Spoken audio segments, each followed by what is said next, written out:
Cover ने क्या कहा था? कोवर ने कहा था कि वलित पर्वतों का निर्माण कैसे हुआ है, और उसने एक्सप्लेन किया था कोवर ने, समुद्रों के किनारे उपस्थित महाखडों, महाखडों को क्या कहा जाता है? भूसन्नति। महाखडों में नदियों के द्वारा लाए गए अवसादों का निक्षेपण होता है, जिससे अवसादी चट्टानों का निर्माण होता है, और जब उस पर संपीड़न बल पड़ता है, प्रत्यारोपित होता है संपीड़न बल, तो वो, हाँ, उनके वलन से वलित पर्वतों का निर्माण होता है। डायग्राम बना लिया था आपने। अब देखिए यहाँ पे समझना है कि जो कोवर ने कहा कि ये समुद्र के किनारे ये गड्ढे हैं, है ना, ये गड्ढे हैं, महाखड हैं, जिसे क्या कहा कोवर ने? भू सन्नति। ठीक है, यानी जियो सिंक्लाइन, जियो सिंक्लाइन। और कोवर ने कहा कि इस जियो सिंक्लाइन में नदियों के द्वारा लाए गए सेडिमेंट्स जमा होते गए, इनके निक्षेपित होने के कारण, है ना, अवसादित चट्टानों का निर्माण होता है, और जब इन पर संपीड़न बल पड़ता है, ठीक है, जब संपीड़न बल पड़ता है तो ये फोल्ड हो जाते हैं। ठीक है, ये फोल्ड हो जाते हैं, जिससे वलित पर्वतों का निर्माण होता है, ऐसा कोवर ने कहा। अब यहाँ पे सवाल उठता है कि कोवर ने ये जो कहा भूसन्नति कि कहाँ पर मिलते हैं? समुद्रों के किनारों पे, है ना, समुद्र के सागरों के किनारों पे, या महासागरों के किनारों, या महाद्वीपों के किनारों, क्योंकि सागर का जो किनारा है वो महाद्वीप का भी किनारा है। तो किनारों पर क्यों मिलते हैं? दूसरा, ये संपीड़न बल का पड़ता प्रत्यारोपित क्यों होता है? ये दो सवाल थे, जिसे कोवर ने एक्सप्लेन नहीं किया। बाद में प्लेट विवर्तन के सिद्धांत ने इसकी व्याख्या की। समझ गए? अब यहाँ पे देखेंगे हम लोग कि जो अधिकतर वलित पर्वत है, कोवर के अनुसार अधिकतर वलित पर्वत कहाँ पे मिलने चाहिए? समुद्र के किनारे, महाद्वीपों के किनारों पे मिलने चाहिए। तो ऐसा देखा गया कि मैक्सिमम जो वलित पर्वत हैं, फोल्ड माउंटेन्स है, वहीं पे मिल रहे हैं, है ना, समुद्र के किनारे या फिर महाद्वीपों के किनारे मिल रहे हैं। ठीक है, और दो सवालों का जवाब हमें मिलेगा प्लेट विवर्तन में। ठीक है, प्लेट विवर्तन में एक पहला सवाल था कि समुद्रों के किनारों पर ही महाखंड क्यों पाए जाते हैं? भूसन्नतियां जो है वो समुद्र के किनारों या महाद्वीप के किनारों पर ही क्यों उपस्थित हैं? दूसरा सवाल कि अवसादी चट्टानों के वलन के लिए हमें क्या चाहिए? संपीड़न बल। वो संपीड़न बल कहाँ से मिल रहा है? उसकी उत्पत्ति कैसे हो रही है संपीड़न बल की? ठीक है, ये दो सवाल प्लेट विवर्तन के सिद्धांत ने एक्सप्लेन किया, वहां पे हम लोग देखेंगे। लेकिन कोवर का ये जो आइडिया था, शुरुआती जो थ्योरी थी कि ज्यादातर, है ना, ज्यादातर वलित पर्वत कहाँ पे मिल रहे हैं? समुद्र के किनारे या महाद्वीपों के किनारे, ये सही था कुछ हद तक। कैसे? देखिए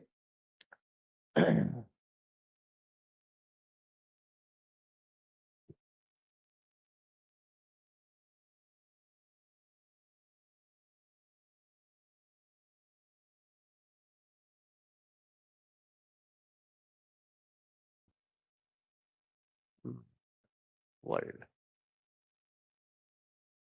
आप लोग भी एटलस लाए हैं ना? खोल दीजिए।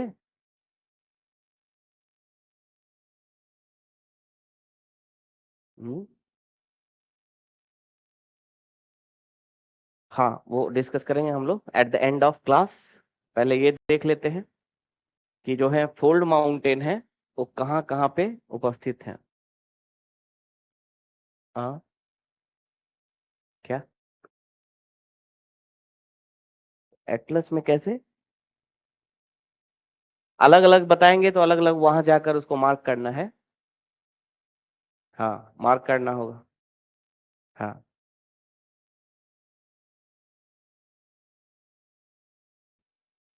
ये वर्ल्ड के कुछ नोन फोल्ड माउंटेन्स हैं, है ना, वर्ल्ड के कुछ नोन फोल्ड माउंटेन्स हैं, कुछ महत्वपूर्ण वलित पर्वत हैं विश्व के।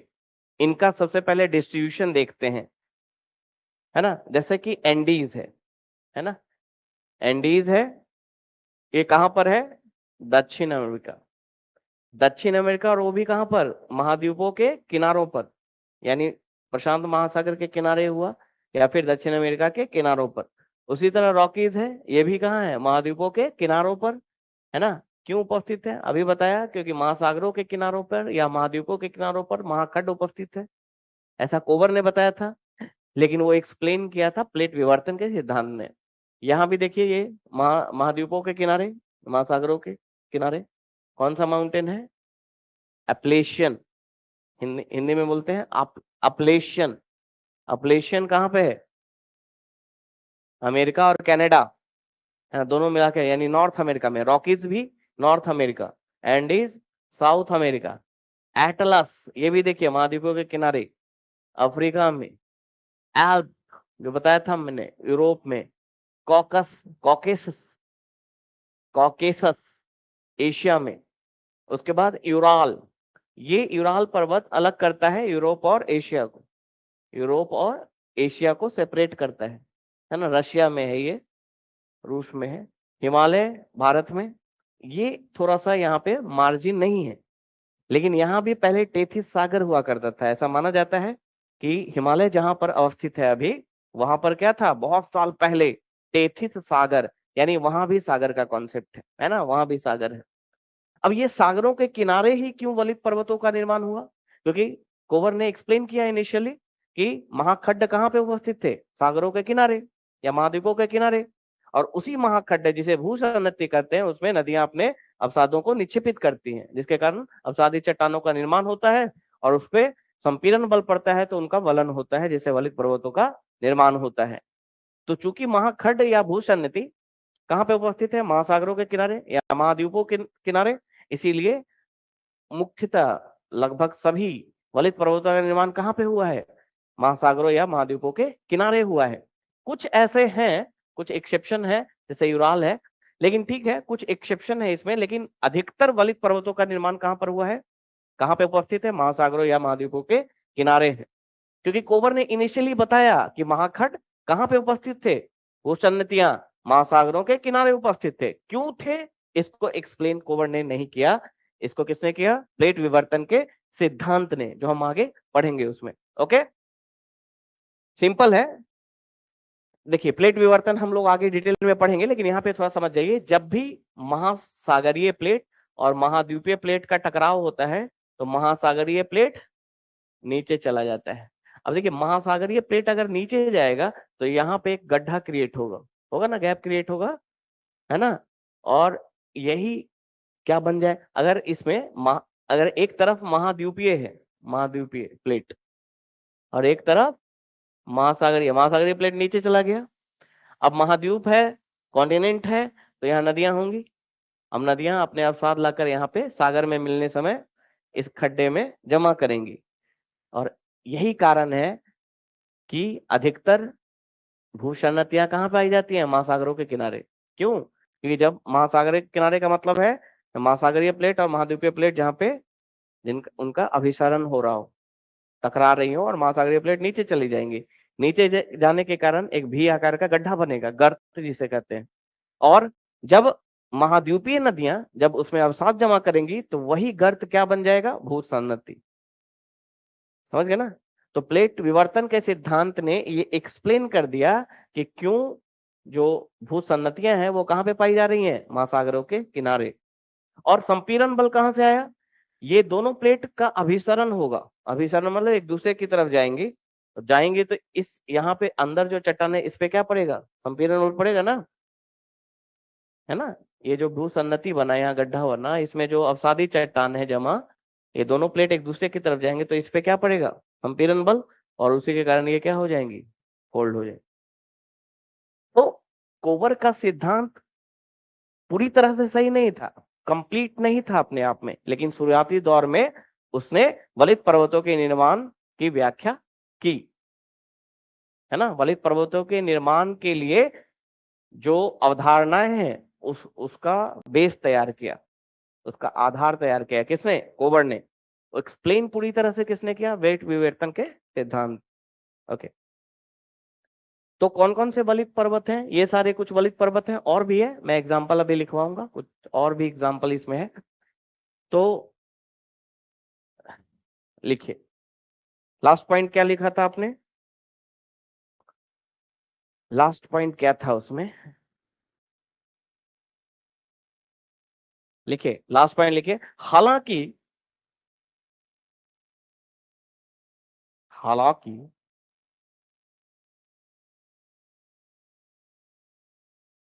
कोबर ने, सब कोबर कर दी, ठीक है, कोबर ने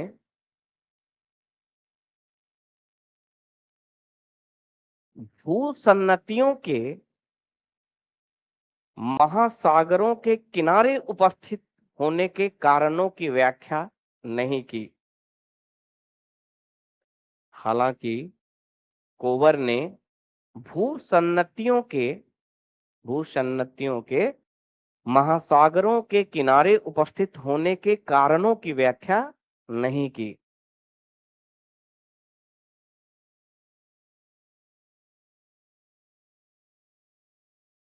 महासागरों के किनारे उपस्थित होने के कारणों की व्याख्या नहीं की।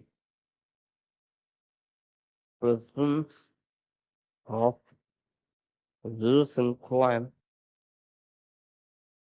geosynchron on the margin of, एक minute, on the margin of ocean।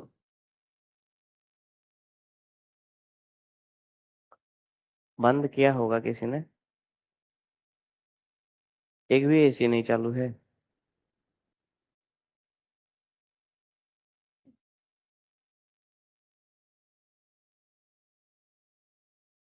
ठीक है।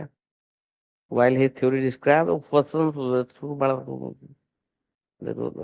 it had several, including the failure to adequately explain the exact why they form, specifically on what।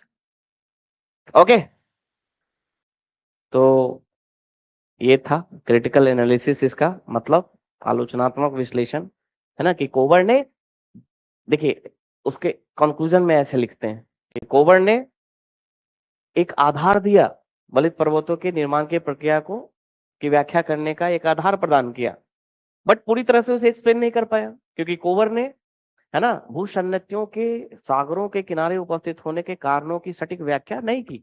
बाद में इसे प्लेट टेक्टोनिक, तो लिख दीजिए व्याख्या नहीं की। इसकी व्याख्या बाद में, इसकी व्याख्या, इसकी सटीक व्याख्या बाद में प्लेट विवर्तन के सिद्धांत ने किया। इसकी सटीक व्याख्या बाद में प्लेट विवर्तन के सिद्धांत ने किया।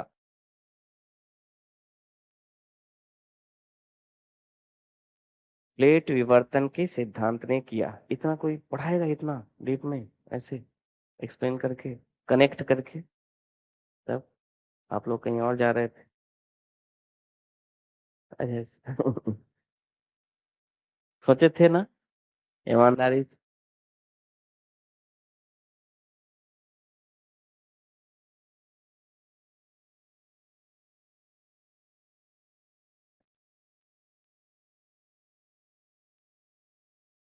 दूसरे जगह जाने की क्या वजह थी? अच्छा अच्छा पढ़ाई ही छोड़ देते यहाँ? तो कहाँ जाते, दिल्ली? अच्छा अच्छा, गया में तो सिर्फ तिलकुट के अलावा कुछ है नहीं।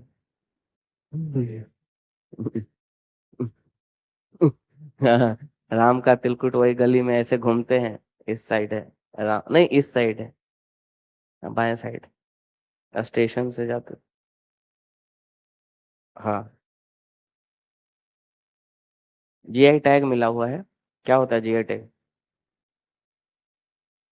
इंडिकेशन। क्या होता है?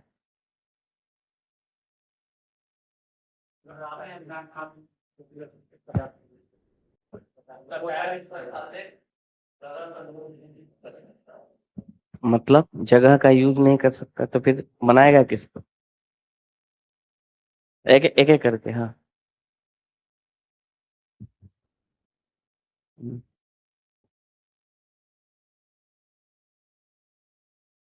उससे क्या फायदा होगा? ओके, देखिए ये जो है ना जीआई टैग, फिर आपका, हाँ, एक मिनट, लेट मी फिनिश, है ना। जीआई टैग हो गया, या जीआई टैग हुआ, या फिर किसी कंपनी को वो मिलता है ना ट्रेड, क्या बोलते हैं उसके, क्या बोलते हैं, एक मिनट याद करने दीजिए उसे।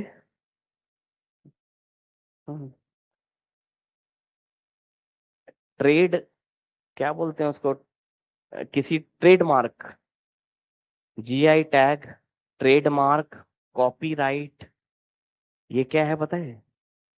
इसे कहा जाता है इंटेलेक्चुअल प्रॉपर्टी राइट, आईपीआर, है ना। और इसका मतलब क्या है, जैसे कॉपीराइट, जैसे मैंने कोई किताब लिखा और कॉपीराइट हो गया, अब उस कंटेंट को कोई और यूज नहीं कर सकता है ना, करने के लिए, क्योंकि वो उस पे प्रॉपर्टी राइट हो गया, इंटेलेक्चुअल प्रॉपर्टी, इंटेलेक्चुअल मतलब जो ब्रेन से चीजें हो रही हैं, तो वो उसको कॉपीराइट हो गया, है ना, उसकी राइट हो गई। अब उसको ब्रीच करेंगे तो आप उसको मुआवजा देना पड़ेगा आपको। जैसे कोई म्यूजिक किसी ने बनाया, कोई म्यूजिक को अगर कॉपी करता है तो उसे उसे पैसा देना पड़ेगा, ठीक है, कॉपीराइट है। उसी तरह ट्रेडमार्क होता है, जैसे मैं मोमबत्ती बना रहा हूँ या कोई भी साबुन बना रहा हूँ, तो मेरे सेम नाम का ब्रांड का कोई यूज नहीं कर सकता है। उसी तरह जीआई टैग का अर्थ होता है, ये भी एक इंटेलेक्चुअल प्रॉपर्टी राइट है। इसका अर्थ होता है किसी भी जगह, ज्योग्राफिकल इंडिकेशन, इसी ज्योग्राफी में ये प्रोड्यूस होगा। जैसे सिलाव का खाजा है, तो सिलाव का खाजा पटना में कोई नहीं बना सकता है, वो जब भी बनेगा सिलाव में बनेगा, है ना। गया का तिलकुट है, वो जब भी बनेगा गया में बनेगा, ऐसा नहीं कि गया का तिलकुट छपरा में बना रहा, अब बोले कि ये गया का तिलकुट है खाइए,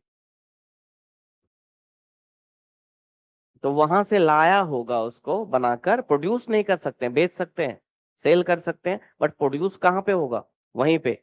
इससे फायदा क्या होगा, वहां के लोकल लोगों को फायदा होगा, जो वहां के लोग हों, जिसको जीआई टैग मिलेगा वो गुणवत्ता का एक मिल जाता है कि इस ज्योग्राफी में ही, सिलाव में ही खाजा है, बढ़िया है, ब्रांडिंग हो जाएगी उसकी, ज्यादा बिके, अच्छे दामों में बिकेगा, मतलब एक्सपोर्ट भी होगा, निर्यात भी होगा, क्वालिटी बेस्ड होगा, तो उसको ज्यादा मुनाफा मिलेगा। ये होता है इसका पर्पस, ये है मकसद, ये होता है, ठीक है। चलिए, समझ गए। तो जीआई टैग, सॉरी, कोबर समझ गए।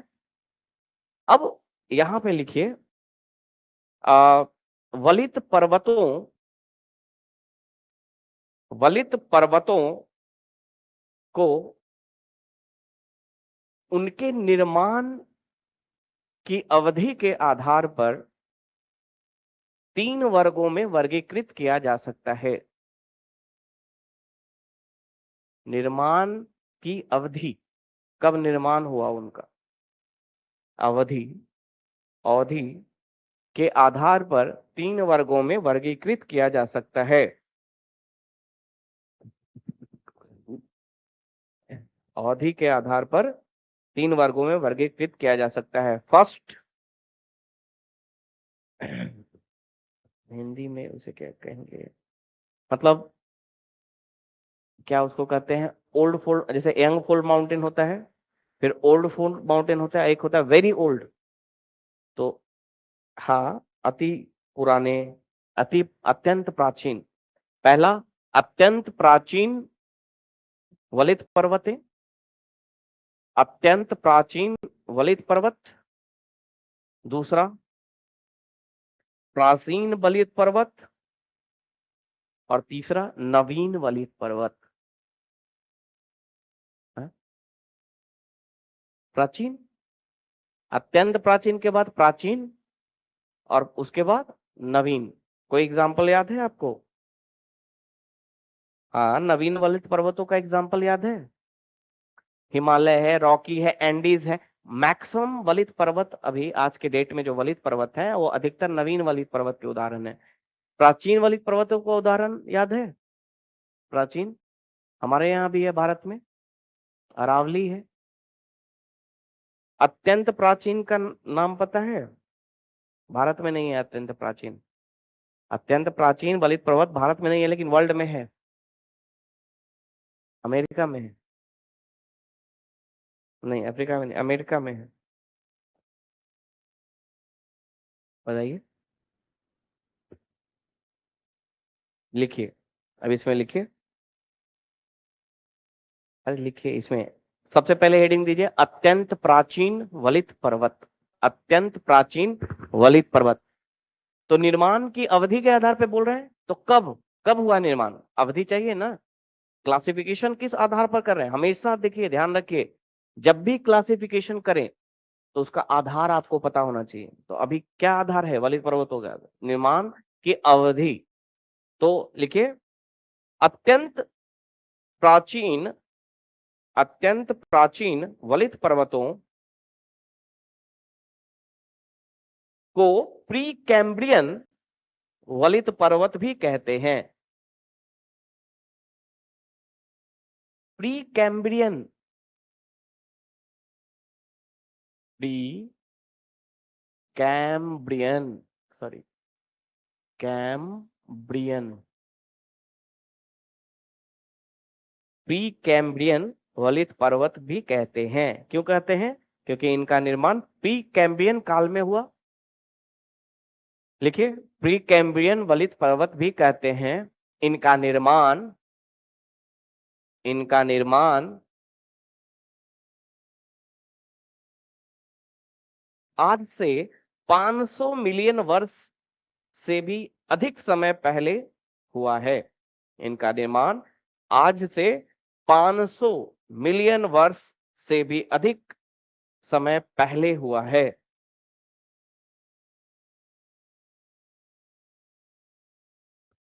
जिनका निर्माण, याद रखना है टाइम पीरियड, 500, आज से 500 मिलियन वर्ष से भी अधिक समय पहले हुआ है। क्लियर, निर्माण कब हुआ, 500 मिलियन वर्ष पहले, आज से 500 मिलियन वर्ष से भी अधिक समय पहले। क्लियर। और चूंकि इतने पुराने हैं, तो क्या आज भी वो ऊंचे होंगे, क्या आज भी उनमें चोटियां होंगी, हाईली इरोडेड होंगे। इरोडेड मीन्स अपर्दित, है ना, अत्यंत अपर्दित होंगे, यानी जो ऊपरी भाग होगा वो घिस गया होगा, और घिसकर चोटी खत्म, है ना, फ्लैट हो गया होगा, हाइट कम हो गई होगी, पठार की तरह दिख रहे होंगे, है ना। लेकिन वो पठार नहीं है, वो एक समय ऊंची, देखिए जनरली जो वलित पर्वत होते हैं वो बहुत ऊंचे होते हैं, लॉफ्टीएस्ट होते हैं, ऊंची ऊंची चोटियां होती हैं उनमें। लेकिन कौन, जो नया बना है वो ना, जो अत्यंत प्राचीन है वो क्या होगा, उसका चोटी कट जाएगा, है ना, घिस जाएगा, हाइट कम हो जाएगी। जैसे अपने अरावली को ही देखें, वो तो प्राचीन ही है, अत्यंत प्राचीन भी नहीं है, वो प्राचीन है, इसके बावजूद देखिए अरावली, कई जगहों पर अरावली सिर्फ क्या मिलेगा, एक टीला के रूप में मिलेगा। जैसे दिल्ली में जाएंगे तो रायसेना हिल्स है, जिसपे राष्ट्रपति भवन है, रायसेना हिल्स, जिसपे पार्लियामेंट है अपना, पार्लियामेंट नहीं, सेक्रेटेरिएट है वहां पे, राष्ट्रपति भवन है रायसेना हिल्स। तो बस ऐसा लगेगा एक टीला टाइप का, तो टीले के रूप में सिर्फ बचा हुआ है ना। तो अत्यंत क्या है, अपर्दित। लिखिए, अत्यंत प्राचीन वलित पर्वत, हाँ, अत्यंत प्राचीन वलित पर्वत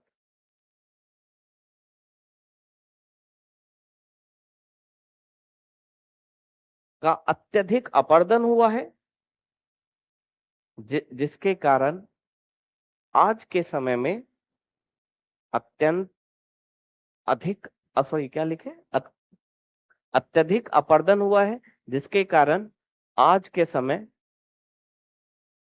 आज के समय उनकी ऊंचाई बहुत कम है,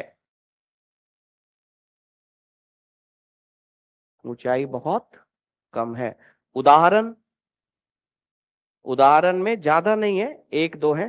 एक है लॉरेटियन, लॉरेंटियन, कनाडा में लॉरेंटियन, एक और है, लॉरेंटियन कनाडा, कनाडा।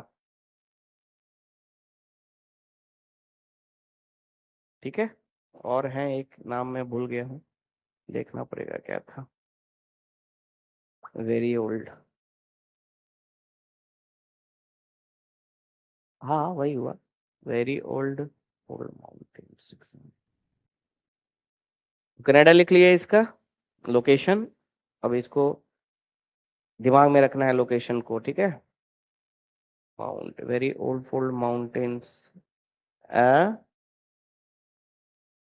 पिछले साल।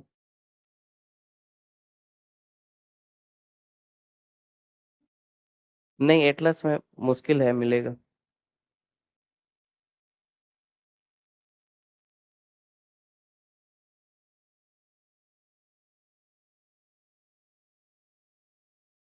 अल्गोमन,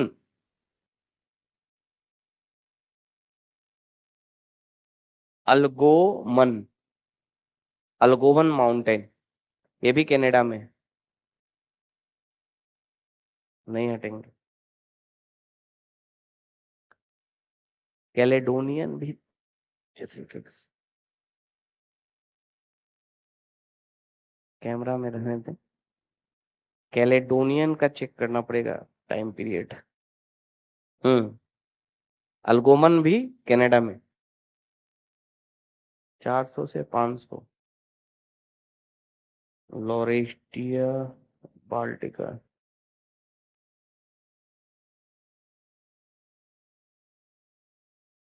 देखिए थोड़ा सा इसमें ना बहुत कंफ्यूजन होता है एग्जाम में, मतलब किताबों में, वेरी ओल्ड और ओल्ड में, है ना, बहुत ज्यादा है। हाँ, कैलेडोनियन माउंटेन इज, इसलिए मैं क्लियर करके आपको देख रहा हूँ एग्जाम्पल्स ऑफ वेरी ओल्ड और ओल्ड, ओल्ड।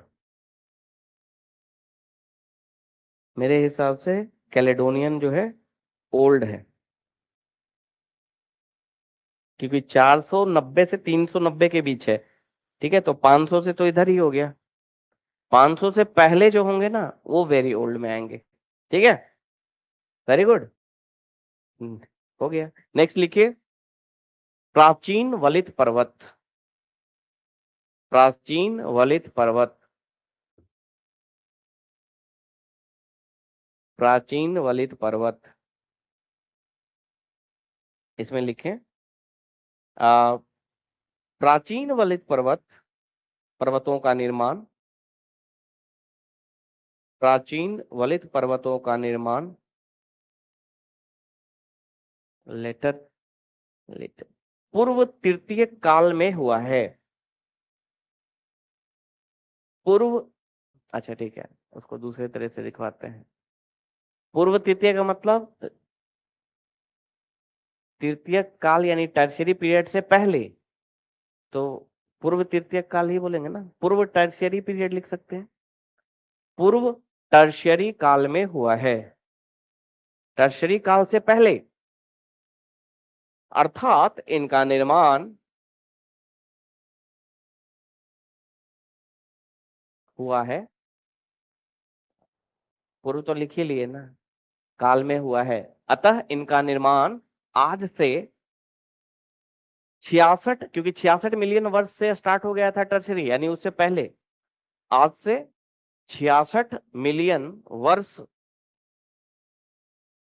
आज से 66 मिलियन वर्ष पूर्व से भी पहले हुआ है, अर्थात इनका निर्माण आज से 66 मिलियन वर्ष पूर्व से भी पहले हुआ है। क्लियर ना?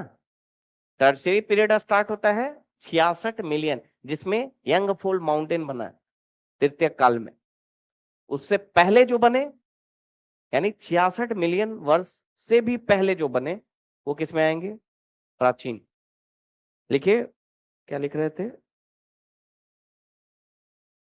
हाँ, मतलब क्या स्टेटमेंट क्या था पूरा?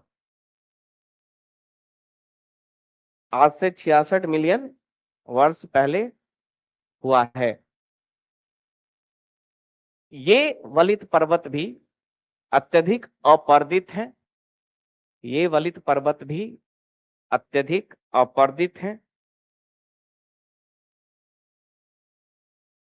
और निम्न ऊंचाई वाली चोटियों, चोटियां इसमें थोड़ी बहुत मिलेंगी, अभी पूरी तरह से चोटी इकट्ठा नहीं है ना। और हाँ, और निम्न ऊंचाई वाली चोटियों, लेकिन अपर्दित है, और निम्न ऊंचाई वाली चोटियों, मतलब चोटी अभी भी है कहीं कहीं, लेकिन ऊंचाई उसकी कम है।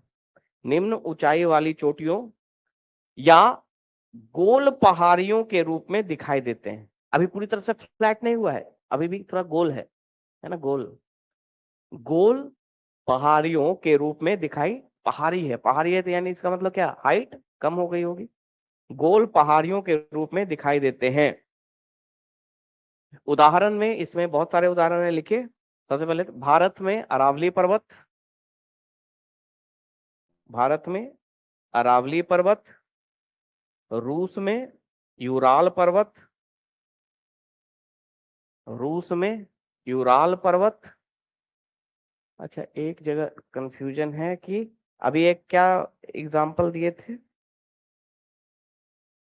हाँ, रूस में पहले यूराल लिखिए ना, रूस में यूराल पर्वत, यूराल 300 मिलियन, ठीक है, फॉर्म अराउंड 300 मिलियन, ये भी। उसके बाद अमेरिका में अपलैशियन, इसको लिखने दीजिए हिंदी में, क्योंकि इसका इंग्लिश अलग है, हिंदी थोड़ा सा नाम इसका अलग है, अपलैशियन। हाँ, अमेरिका में ही है, रू जाएगी, हिंदी में लिख देते हैं एप्लेशियन।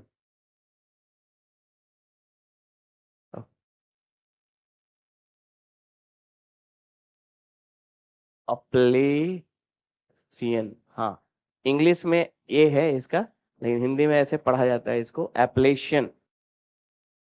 ये हो गया। ये कहाँ पर है एप्लेशियन? नॉर्थ अमेरिका, और दोनों कंट्री में है, यूएसए और कनाडा दोनों जगह है ना, ये दिख रहा है ना लोकेशन, लोकेशन सबका याद रखना है। हाँ, उत्तरी अमेरिका लिख दीजिए, या फिर यूएसए और कनाडा दोनों लिख दीजिए। ये हो गया। उसके बाद और कौन सा है? और एक होगा एटलस पे, अरावली हो गया ना, यूराल हो गया, एप्लेशियन हो गया, लॉरेशियन लिखवाए हैं?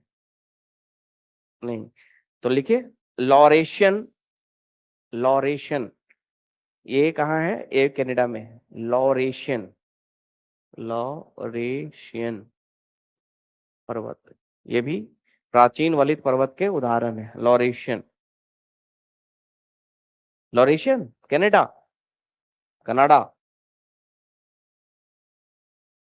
लेकिन लॉरेशियन तो उसमें लिखवाए थे ना, अत्यंत वलित में लिखवाए थे ना। अरे वही है, एक ही है। हाँ, उसको काट दीजिए यहाँ, तो यहाँ वाला काट दीजिए, लॉरेशियन एक ही है। कहीं पे लॉरेटियन लिखा हुआ है, नाम को भी अलग अलग जगह पे ना अलग अलग तरह से प्रोनाउंसिएट करता है सब लोग। तो लॉरेटियन और लॉरेशियन एक ही है, वो कनाडा में है, वो अत्यंत वाले में है, आ जाएगा।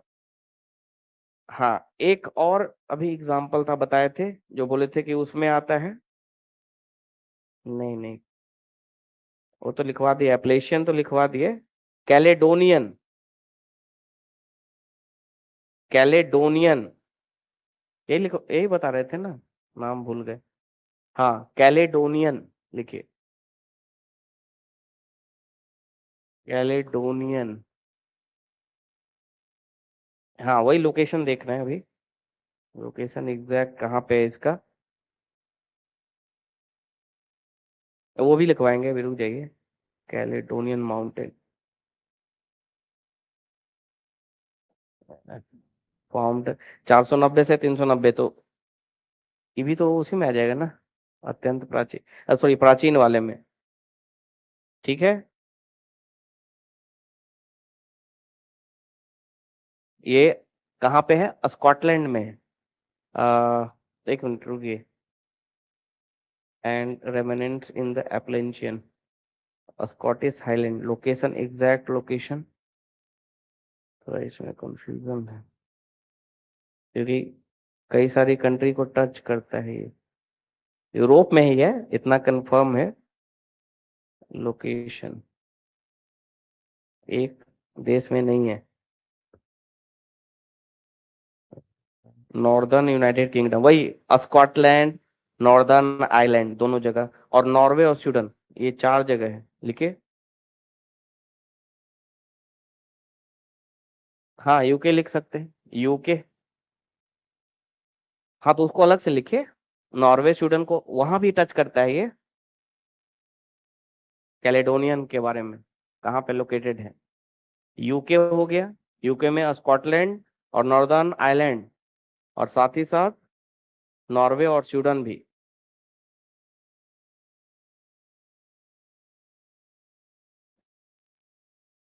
Scotland, northern island, Norway, Sweden, ये सारे जगहों पे एक्सटेंडेड है ये कैलेडोनियन।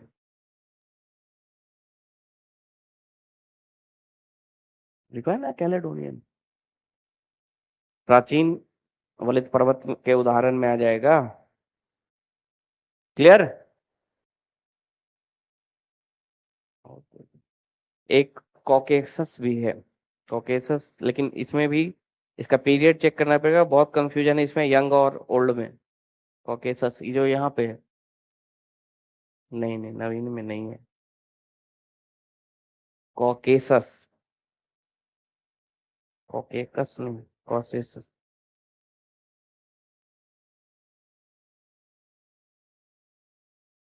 थोड़ा कुछ जो अच्छे रिलायबल वेबसाइट है ना, तो उस पे देखना पड़ता है, क्योंकि हर जगह कुछ भी लिख देता है, ओल्ड और यंग,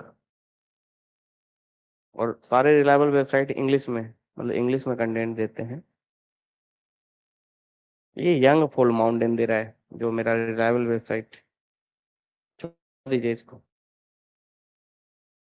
कॉकेसस,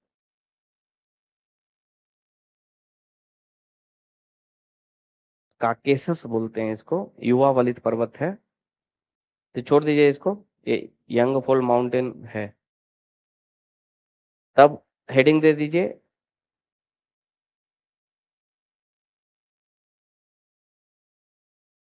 वही युवा नवीन वलित पर्वत या युवा वलित पर्वत। अच्छा 25 मिलियन साल पहले हुआ है, तो ये तो युवा में ही होगा ना, काकेसस। नहीं, तो 66 के बाद जो हुआ वो युवा वलित पर्वत है, क्योंकि टर्शियरी पीरियड स्टार्ट हो जाता है उसमें। लिखिए, नवीन वलित पर्वतों का निर्माण, नवीन, 1 मिनट नहीं है मेरे पास, नवीन वलित पर्वतों का निर्माण,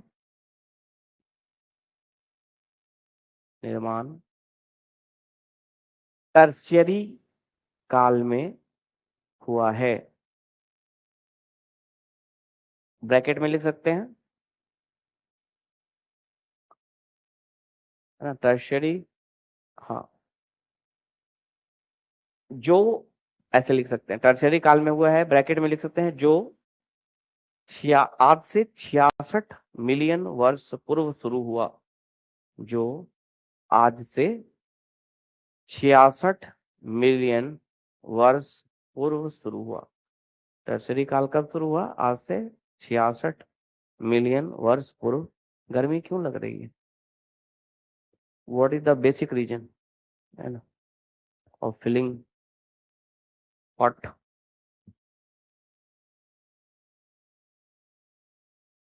ओके,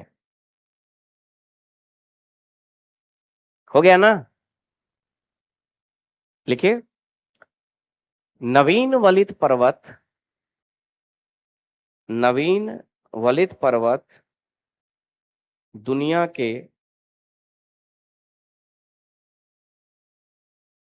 दुनिया के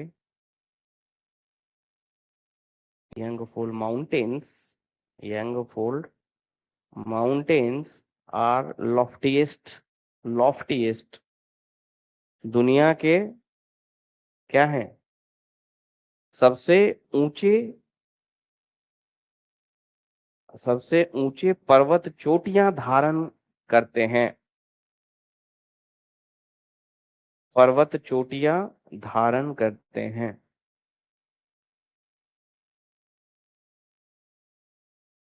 उदाहरण में लिखिए, उदाहरण में लिख दीजिए सारा। पहले लिखिए रॉकी। रॉकी कहाँ है? उत्तरी अमेरिका।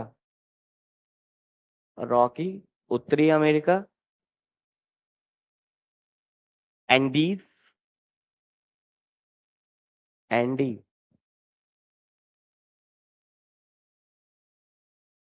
हाँ दक्षिणी अमेरिका। उसके बाद एटलस उत्तरी अफ्रीका या एटलस उत्तरी अफ्रीका या उत्तर पूर्वी उत्तर पश्चिम अफ्रीका। ठीक है, उत्तरी अफ्रीका लिखे एटलस। उसके बाद आल्प्स, आल्प पर्वत श्रेणी यूरोप। कई सारे देश हैं इसमें, आपको देख कर आना है कौन कौन से देश टच होते हैं। हम्म हम्म फिर काकेसस। काकेसस ये कहाँ पे है? ये तु, तुर्की। हाँ तुर्की और ये है, लेकिन एग्जैक्ट पता है क्या है काकेसस? काकेसस तुर्की को दो पार्ट में डिवाइड करता है, उत्तरी तुर्की और दक्षिणी तुर्की। और तुर्की ऐसा देश है जो जो यूरोप और एशिया दोनों में बसा हुआ है। यही पर्वत वहां पे बाउंड्री बना रहा है।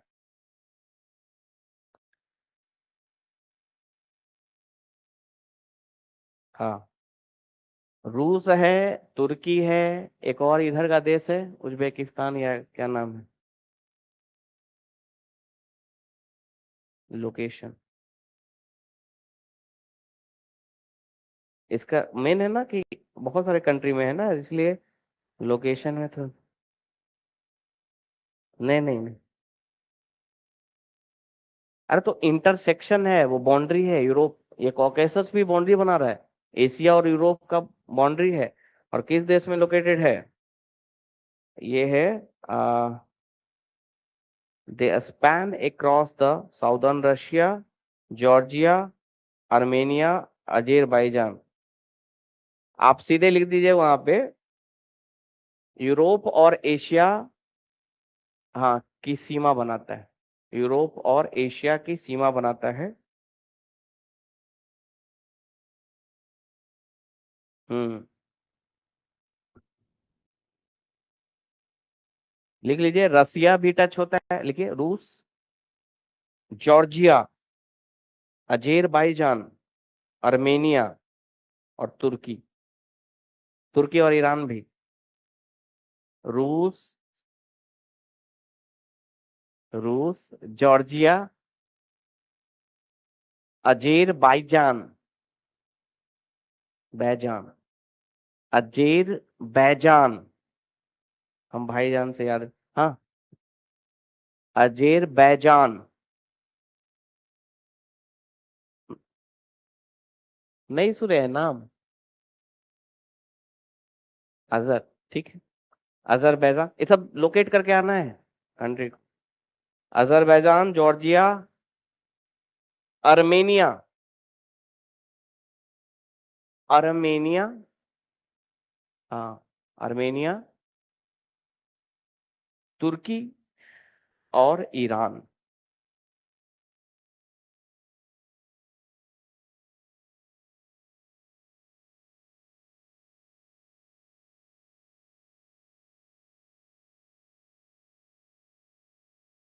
हम्म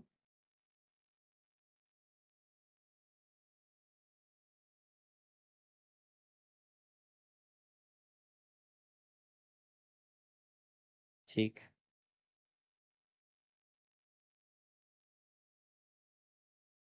25।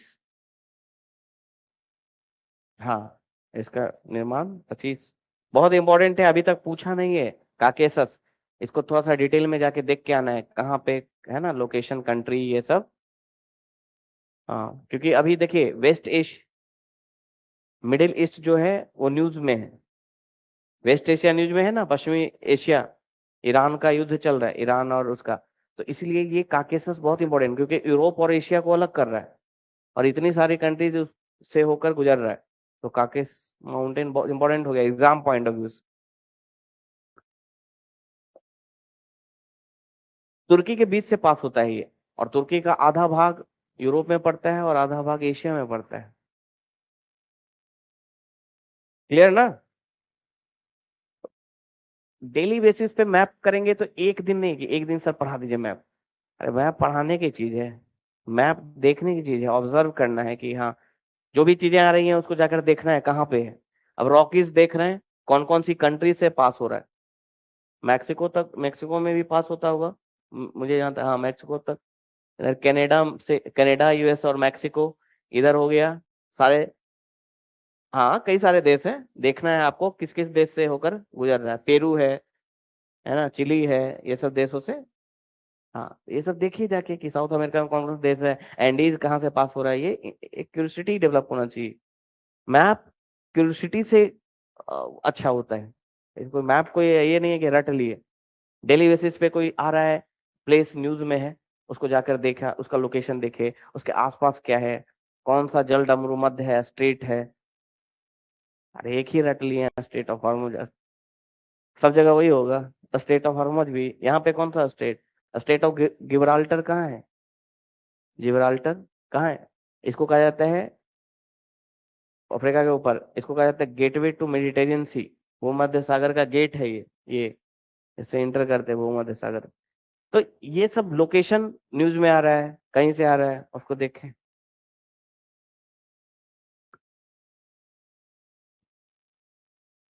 अब आएगा काकेसस, आने वाला है न्यूज में। ठीक है, और कोई है? यूराल हो गया, हिमालय हो गए, हिमालय लिख लिए ना, लिखिए हिमालय।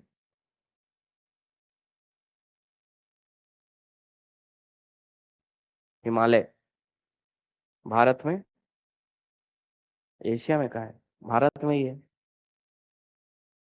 हाँ नेपाल भी है, तो भारतीय प्रायद्वीप लिख सकते हैं, भारतीय महादेश, उपमहादेश। भारतीय उपमहाद्वीप कहा जाता है भारत को। भारत को, जो लैंड वाला पार्ट है ना भारत का, ये पूरा, इसको भारतीय उपमहाद्वीप कहा जाता है। इसमें नेपाल, भूटान ये सब आ जाएंगे, मुख्यतः भारत में ही। ठीक है, बड़ा सबसे कंट्री है भारत, तो ये हो जाएगा। और कुछ, और कोई है एग्जाम्पल, उदाहरण बताइए। और तो कोई नहीं है? नहीं नहीं, विंध्यन नहीं है, विंध्यन तो ब्लॉक माउंटेन, अभी आगे पढ़ेंगे हम लोग। सॉरी, इधर, इधर।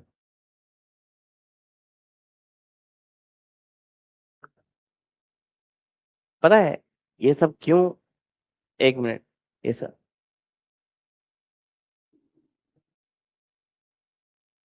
ये सब क्यों कंफ्यूजन होता है ना कि कौन ब्लॉक है, क्योंकि थ्योरी क्लियर नहीं है, अभी पढ़ाएंगे।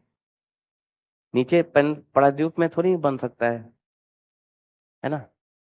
समुद्र के किनारे लगभग बनता है, और समुद्र टेथिस सागर वहां था इसलिए हिमालय वहां बना। जहाँ पे आज का हिमालय है, वहां पे टेथिस सागर हुआ करता था, और यहाँ पे इंडियन प्लेट और इधर से यूरेशियन प्लेट टकरा रहा है, और कहीं ऐसा नहीं है ना।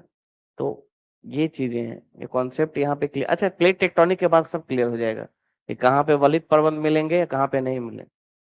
हाँ, तो ये अभी हमने सिर्फ एक लोकेशन देखा है वलित पर्वतों का कि कहाँ कहाँ।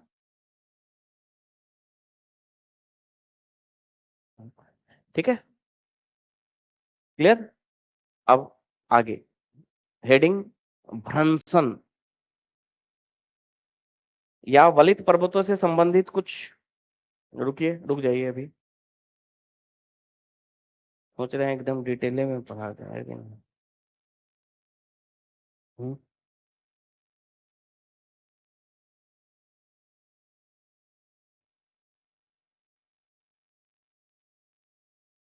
आपको क्या, बहुत लोगों को नहीं आता है, यहाँ तक कि जो पढ़ा रहे हैं कुछ लोग, उनको भी नहीं आता है।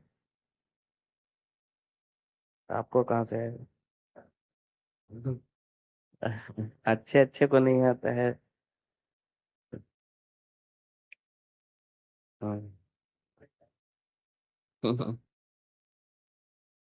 ओके,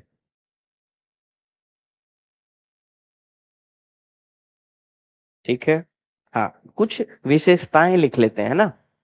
लिखिए वलित पर्वतों की विशेषताएं।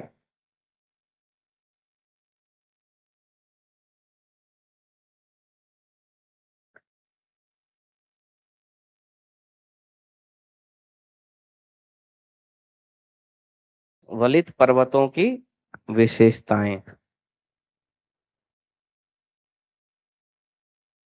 लिखिए वलित पर्वत या सभी वलित पर्वत, ऐसे लिखिए सभी वलित पर्वत एक समान नहीं होते हैं। सभी वलित पर्वत एक समान, यानी रॉकी एंडेज ये सब एक समान नहीं है। कोई ज्यादा ऊंचा है, कोई कम ऊंचा है, कोई है ना ज्यादा चौड़ा है, कोई लंबा है ना, एक समान नहीं होते हैं, परंतु उनमें कई ऐसी कॉमन विशेषताएं हैं। कॉमन मीन्स कई ऐसी हाँ कॉमन विशेषताएं होती हैं जो उन्हें अन्य पर्वतों से अलग करती। कॉमन सामान्य नहीं होता है, समान, हाँ समान विशेषताएं होती हैं जो उन्हें अन्य पर्वतों से अलग करती हैं। पहला, फर्स्ट,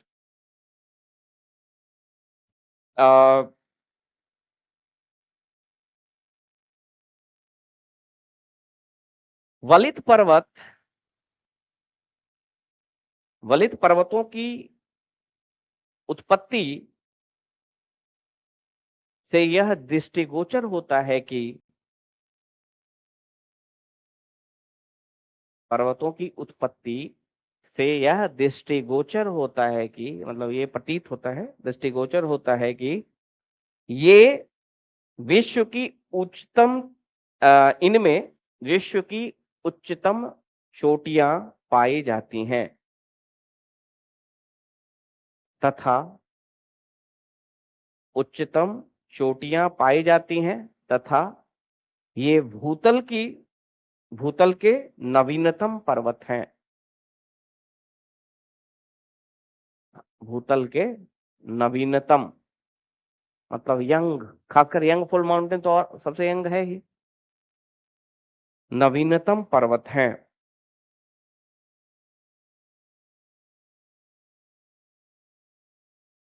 ठीक है, दूसरा क्या इससे और पता चलेगा, वलित पर्वतों के निर्माण को देखते हुए और क्या पता इनकी विशेषता चल रही है। पहला तो देखिए, निर्माण हाल ही फिलहाल हुआ है इसलिए ऊंचे हैं। ऊंचा है मतलब यंग, खासकर यंग फोल्ड माउंटेन जो है ऊंचा है, ऊंची ऊंची चोटियां हैं, इसका मतलब क्या है, नए बने हैं, सबसे नवीनतम पर्वतों में एक है। बाकी जितने पर्वत हैं, ब्लॉक पर्वत या और भी जो पर्वत होता है, उनमें सबसे नवीन कौन है, फोल्ड माउंटेन, वलित पर्वत। दूसरा, इनमें जो चट्टान पाए जाएंगे कौन से चट्टान होंगे, यह देखिए अवसादी ही होगा ना। जब बना है भूसन्नतियों में अवसादों के निक्षेपण से जो चट्टान बने और उनके वलन से बने हैं वलित पर्वत, तो कौन से चट्टान होंगे, अवसादी। लिखिए वलित पर्वतों की चट्टानों की बनावट को देखने से ज्ञात होता है कि वलित पर्वतों की चट्टानों की बनावट को देखने से ज्ञात होता है कि इनका निर्माण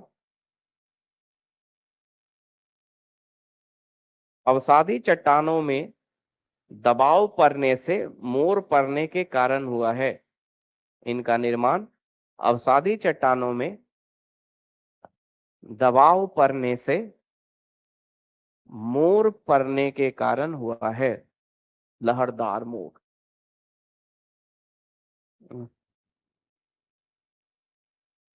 अवसादी चट्टानों में, अरे भूल जाते हैं ना, एक ही तरह के चीज कैसे, अवसादी चट्टानों में दबाव पड़ने से मोर पड़ने के कारण हुआ है।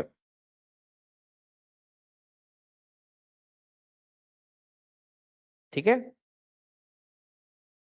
इन पर्वतों में सम्मिलित अवसादी चट्टानों का जमाव या निक्षेपण लिखेगा। इन पर्वतों में सम्मिलित अवसादी चट्टानों का निक्षेपण या जमाव लिखिए।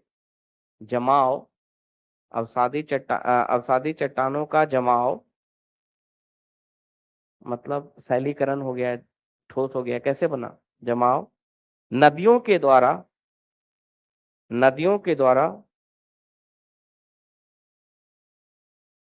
तलछटीय निक्षेप के कारण हुआ है। नदियों के द्वारा तलछट्टी समझते हैं? तल में तलछटीय निक्षेप से हुआ है, निक्षेप के कारण हुआ है। तलछटीय निक्षेप के कारण हुआ है। निक्षेप, डिपोजिशन, तल पर डिपोजिशन। नदियां जो आ रही हैं,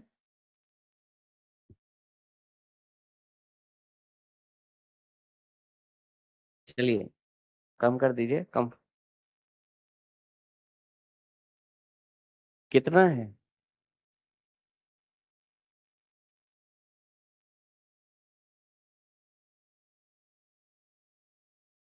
ऊपर कर दीजिए ना उसको। बस बस बस बस बस बस बस हो जाएगा, हो जाएगा, हो गया, हो गया। बंद कर दीजिए तब।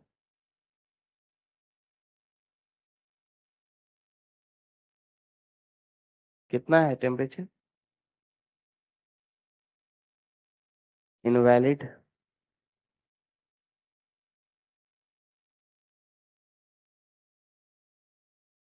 उसके नीचे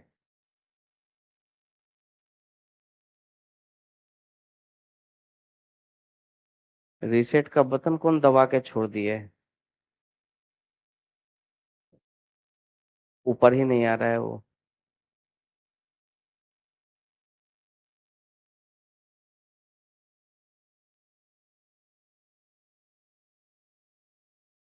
पावरफुल।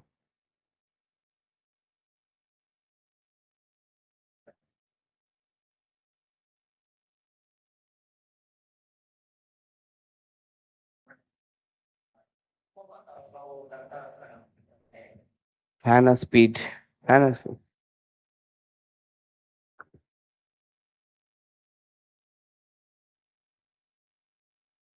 हम्म। ठंड लग रहा है, आगे आ जाइए। पीछे, सामने नहीं लगेगा। Okay, next point.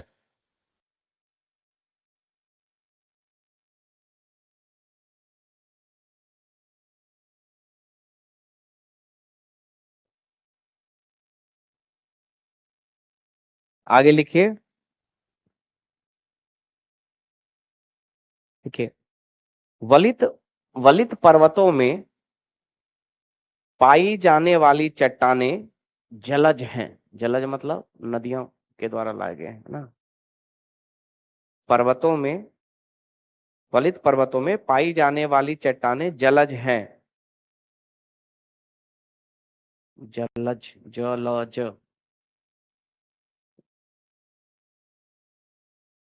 जो जल के अंदर रहे।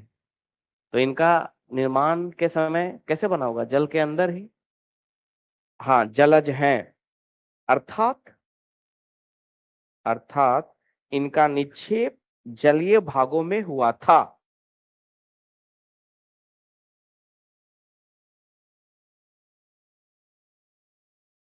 और साथ ही साथ भागों में हुआ था। और साथ ही साथ इन चट्टानों में सागरीय जीवों के अवशेष पाए जाते हैं। इसीलिए ना कोयला भी मिलता है इसमें। इन चट्टानों में सागरीय जीवों के अवशेष पाए जाते हैं।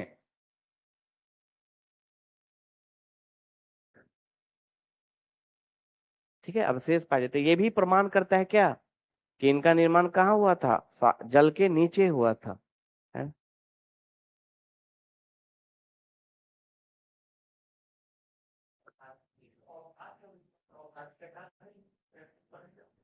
कौन? नहीं, चट्टान पहले बनेगा फिर चट्टानों में मोड़ पड़ेगा, ऐसे डायरेक्ट थोड़ी अवसाद में मोड़ पड़ेगा। पहले अवसाद, मैंने पढ़ाया था, अवसाद से अवसादी चट्टान बनेंगे, निक्षेपण होते गया, है ना, लेयर बाय लेयर, और वो फिर उसमें क्या हुआ, फिर सीमेंटेशन, वही सैलीकरण, वो सेल बन गया अवसादी सेल, और फिर उसमें मोड़ पड़ा, मुड़ गया, वो सीधा नहीं रहा, कहीं से लहरदार मोड़ पड़ गया, तो जो उठ गया वो, है ना, जो एंटीक्लाइन बना, जो हाँ अपनति बना, वही माउंटेन बन गया, वलित पर्वत बन गया। तो पहले अवसाद से अवसादी चट्टान बने, और चट्टानों में मोड़ पड़ा संपीड़न बल के कारण, पूरा क्लियर प्रोसेस है। और ये प्रमाण कैसे मिला कि इन चट्टानों का निर्माण कैसे हुआ, अवसादी चट्टानों का निर्माण जल के नीचे हुआ है। तभी तो बोले कि महासागरों के किनारों पर ये महाखंड उपस्थित थे, भूसन्नतियां, जिसमें नदियां आकर अवसादों का जमा की, पानी के नीचे जमा करती गई महाखंड में, और फिर उनका वलन हुआ, वलन होकर वलत पर्वत बने। तो इसके प्रमाण मिले हैं, सागरीय जीवाश्म मिला है अवसादी चट्टानों में, इसलिए तो वहां कोयला भी पाया जाता है, पेट्रोलियम भी मिलता है टर्शियरी चट्टानों में। टर्शियरी मीन्स यंग पोल माउंटेन जो है अभी अभी बने हैं, उनमें आपको कोयला, और ये भी इवन की अरावली में भी आपको मिला है, अरावली भी वलित पर्वत है, वहां भी पेट्रोलियम, राजस्थान में कुछ साइट्स मिले हैं जहाँ पेट्रोल निकाला जा रहा है। तो जहां भी वलित पर्वत होगा वहां पे सागरीय जीवाश्म होंगे, और सागरीय जीवाश्म जब होता है तो उसमें पेट्रोलियम पाए जाने की संभावनाएं होती हैं। तो असम में हिमालय वाले क्षेत्र में है, या फिर राजस्थान में अरावली वाले क्षेत्र में है ना, यहाँ पे पेट्रोलियम मिलने की संभावनाएं होती। क्लियर? आगे लिखिए।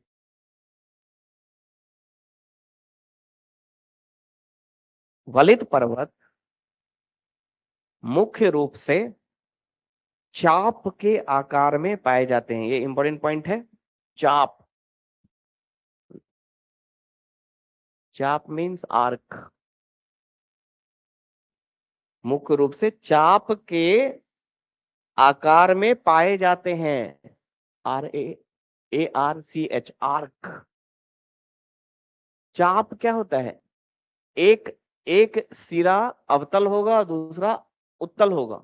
लिखिए, मतलब कि ऐसे ऐसे जाएगा, ठीक है, लिखिए। अर्थात इन पर्वतों का एक ढाल अवतल तथा दूसरा ढाल उत्तल होता है। इन पर्वतों का एक ढाल अवतल तो दूसरा ढाल उत्तल होता है, जैसे ऐसे देखिए, ऐसे।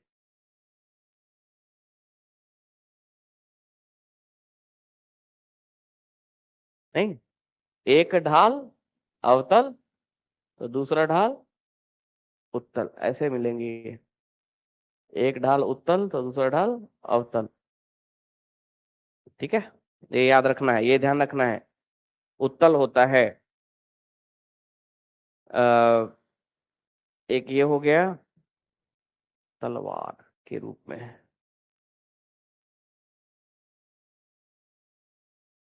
उत्तरी किनारा और दक्षिणी किनारा, एक मिनट, उत्तरी किनारा और दक्षिणी किनारा। तो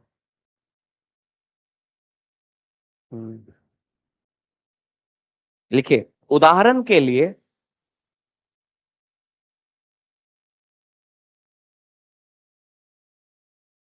उदाहरण के लिए हिमालय का आकार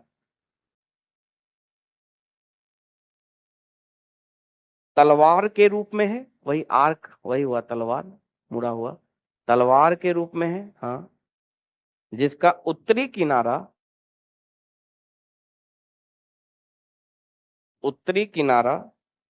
अवतल, तथा दक्षिणी किनारा उत्तल है। उत्तरी किनारा अवतल तथा दक्षिणी किनारा उत्तल है, आर्क शेप में है, इसलिए उधर से चढ़ाई करना आसान है, इधर से चढ़ना, इधर से ना हिमालय को देखेंगे ना, तो उत्तर की तरफ से हिमालय पे चढ़ाई करना मुश्किल है, क्योंकि ढाल कैसा है, उत्तल, ऐसे खड़ा ढाल मिलेगा, चढ़ना मुश्किल है।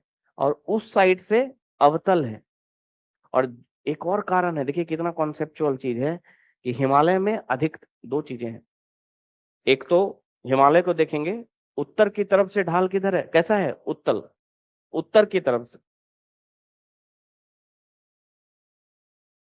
अच्छा उधर से, हाँ उधर से उत्तर की तरफ से अवतल है, ऐसे है हिमालय ढाल। और दक्षिण की तरफ, हम लोग तो दक्षिण की तरफ से देखेंगे ना, तिब्बत वाले उत्तर की तरफ से देखेंगे, हम लोग दक्षिण की तरफ देखें तो कैसा रहेगा, ऐसा अवतल ढाल है, और इसलिए खड़ा ढाल है एकदम, और उधर सामान्य ढाल है। इसको एक और कॉन्सेप्ट है, इसको कहता है हॉक बैक टोपोग्राफी, वो आगे पढ़ेंगे हम लोग। इतना इतना हिमालय पे मैंने रिसर्च किया है, तो हॉक बैक टोपोग्राफी मतलब वही होता है, एक तरफ से उत्तल और दूसरी तरफ से अवतल। तो इधर से चढ़नाई करना मुश्किल है, उधर से चढ़ना आसान है, इसीलिए जो पर्वतरोही होते हैं वो तिब्बत की तरफ से चढ़ते हैं हिमालय, इधर से चढ़ना खड़ा ढाल है, उत्तल है। दूसरी चीज, क्योंकि उधर सामान्य ढाल है और साथ ही साथ कैसा है, अवतल ढाल है, तो ज्यादातर ग्लेशियर्स कहाँ पे पाए जाएंगे, उत्तर वाले पार्ट में, तिब्बत वाले साइड में, क्योंकि वहां पे बर्फ रह सकता है कुछ देर, इधर तो सीधे गिर जाएगा, वो जगह ही नहीं है, समझ रहे हैं ना। तो ये कारण भी है, तो इसको ध्यान रखिएगा। आगे लिखिए, एक और इसका कॉन्सेप्ट है, विशेषताएं हैं। वलित पर्वतों का विस्तार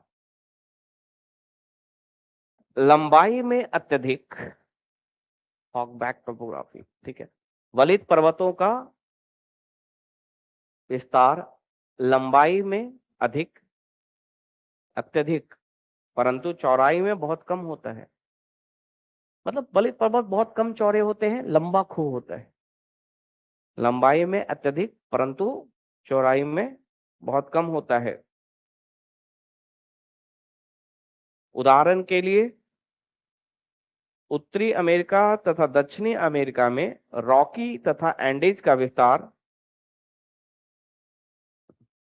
उदाहरण के लिए उत्तरी तथा दक्षिणी अमेरिका में रॉकी एवं एंडीज का विस्तार क्रमशः, क्रमशः मतलब रिस्पेक्टिव, क्रमशः उत्तरी तथा दक्षिणी अमेरिका में रॉकीज तथा एंडीज का विस्तार क्रमशः उत्तर से दक्षिण दिशा में एक संकरी पट्टी के रूप में है।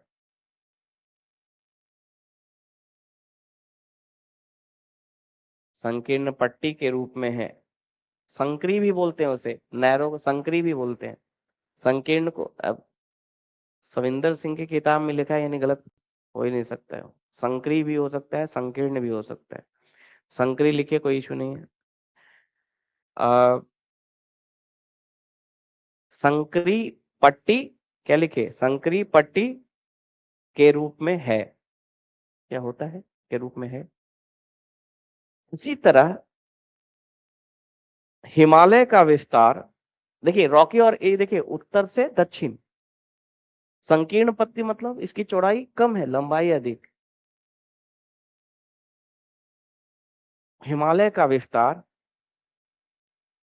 पश्चिम से पूर्व, है ना, हिमालय पश्चिम से पूर्व।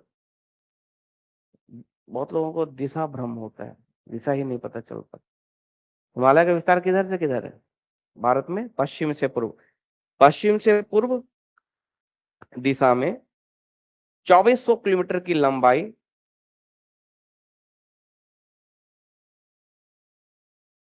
2400 किलोमीटर की लंबाई तथा उत्तर से दक्षिण 402 किलोमीटर की चौड़ाई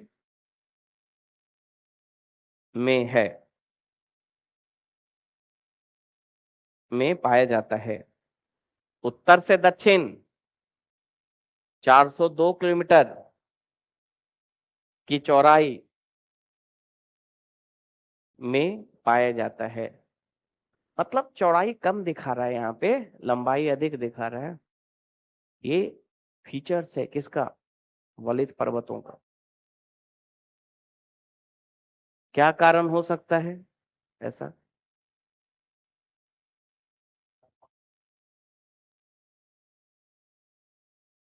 हाँ, यस, विस्तृत क्षेत्र पर संपीड़न बल पड़ता है, तब कई सारे लहरदार मोर पड़ते हैं, है ना। तो विस्तृत क्षेत्र पे तो लंबाई अधिक होती है, परंतु चौड़ाई किस पर निर्भर करेगी? चौड़ाई निर्भर करेगी भूसन्नति की चौड़ाई पे। तो भूसन्नति जितना रहेगा उतना ही चौड़ा होगा ना। क्या बोल रहे हैं? लंबाई की तरफ से पड़ा है ना।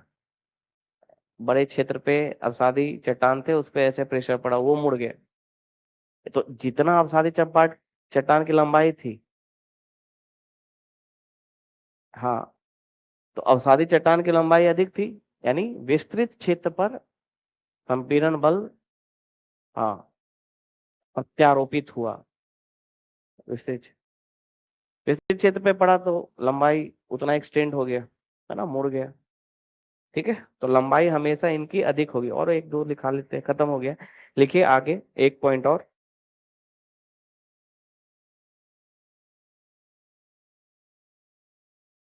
एक बहुत इंपॉर्टेंट पॉइंट है, लिखिए।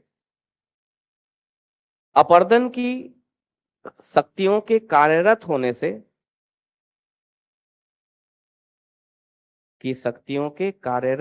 से, इन पर इन पर्वतीय क्षेत्रों में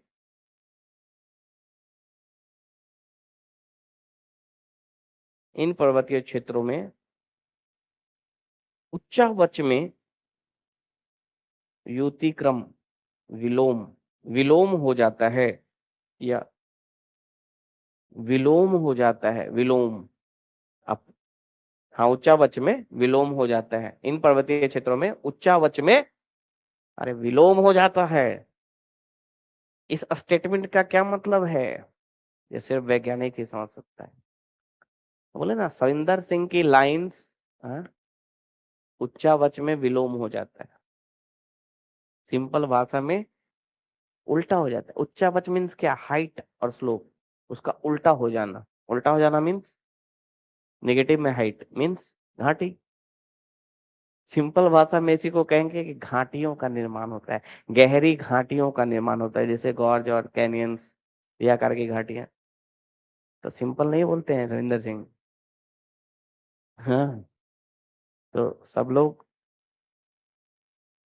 है कि नहीं, है ना, विलोम हो जाता है। उच्चावच में विलोम, कुछ के ये स्टेटमेंट दे दे एग्जाम में, आधा का था।